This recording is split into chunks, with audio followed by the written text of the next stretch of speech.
Okay, welcome to Truth Bites. This is a program I'm putting on, me, Mike Mew, and John Flutter.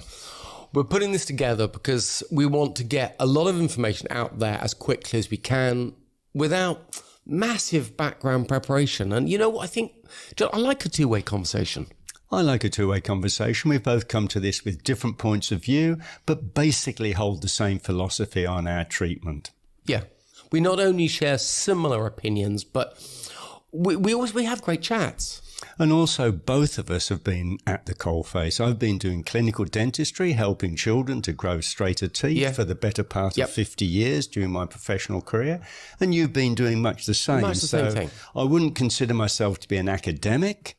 I have read a lot of academic texts, but I'm essentially a clinician. I know how to treat children and how to help children to grow straighter teeth and therefore lead a healthier life. I think that's very true. And I've watched you over the years, John, try so many different things.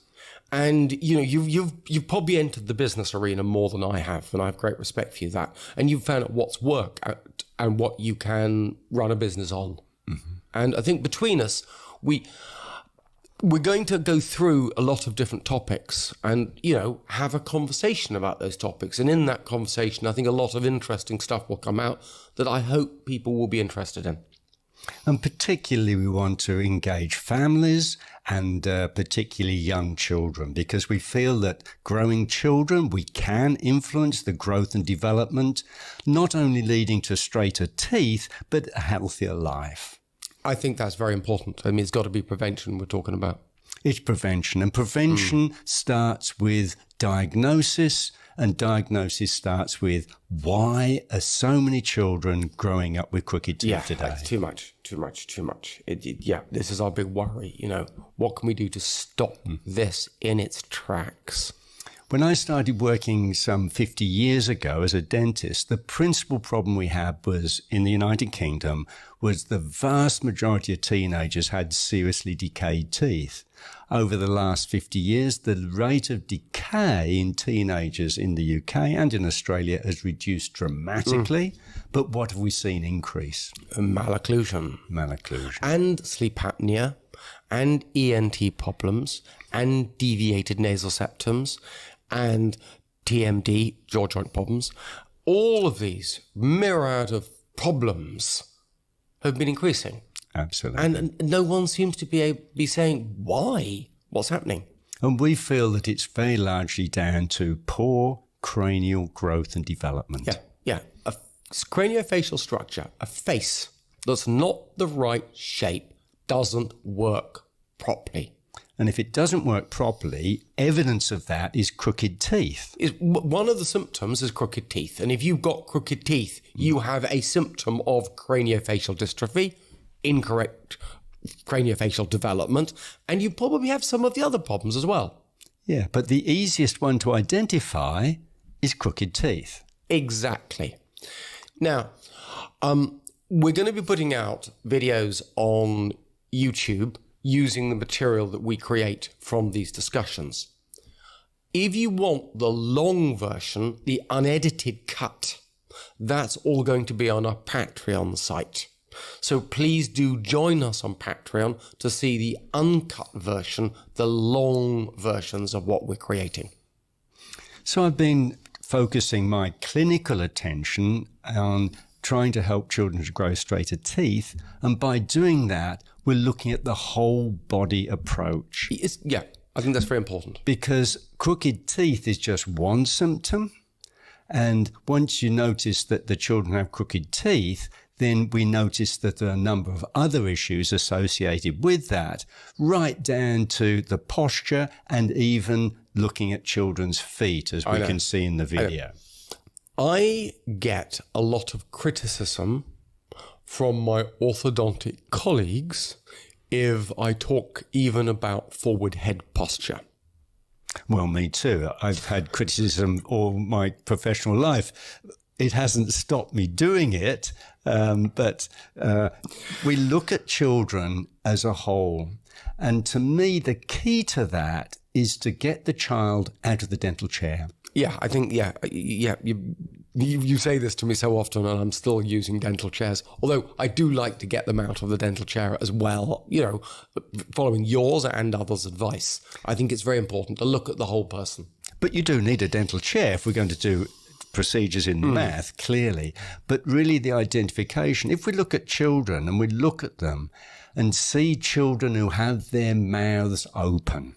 Yes. And most children have their mouths open most of the time. Yeah. So if we're just looking at this particular video, this is a video I filmed some years ago, but it's still as true today as it always was. And we can see adults and children most of the time have their mouths open. And we feel that's a very large part in the process of poor cranial growth and development, which we can talk about. Yeah, it's one of what we would refer to as the etiological factors. It's one of the causes. The cause. Yeah. And then that is caused in itself, I think, frequently by blocked noses and that by allergies. So it's identifying this whole process that's going to be part of our teamwork.